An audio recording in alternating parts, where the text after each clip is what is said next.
Iebraucot Salaspils novada Saulkalnē no Ikšķevas puses, skatienam paveras pārpildīti atkritumu konteineri. Nevajadzīgas lietas izmestas arī aizaugušajā pļavā un blakus esošajā dīķī. Par konteineru izvešanu maksā otrpus ceļam dzīvojošie daudzstāvnām iemītnieki, bet tos piepildīt palīdzot daudz nelūgtu viesu no kaimiņu novada.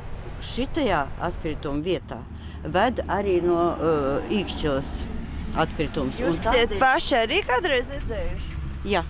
Ar mašīnām piebrauc un izkrāmē. Un redziet paši kādi. Pašiem mums nav kur atnākam, nav kur iemest. Jo te jau... Bet jāmaksā gan ir. Nu, jāmaksā ir, protams. Kas tad mums atliek? Tad mums nebūs nekā, ja nemaksāsim. Ikšķevas pašvaldībā piekrīt, ka saulkalniešu problēmās varētu būt vainojami privātmāju rajona iedzīvotāji, tomēr neko daudz līdzēt gan nevarot. Mums aiz muguras ir atkrituma konteineri.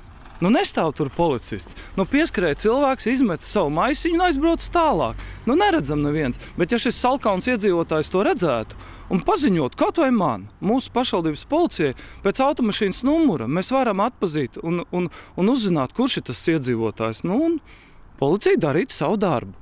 Pašvaldības policijas soda sankcijas var piemērot vien tad, ja privātmājas saimnieks nevar uzrādīt līgumu ar kādu no atkrituma apsaimniekotājiem, bet ja līgums noslēgts un konteiners mājas pagalmā ir, ekonomijas nolūkos likt samaksāt par saviem atkritumiem kaimiņiem var pavisam likumīgi. Faktiski cilvēkam ejot garam konteineram, ja viņš izmet kādu maisiņu un ir Ikšķevas iedzīvotājs, bet tas konteiners ir uz tās robežas, kur ir, teiksim, Salaspils, tad administratīvu pārkāpumu kodeks neparedz tādu atbildību par, teiksim, kaut kādu tādu sīku atkritumu izmešanu svešā konteinerī.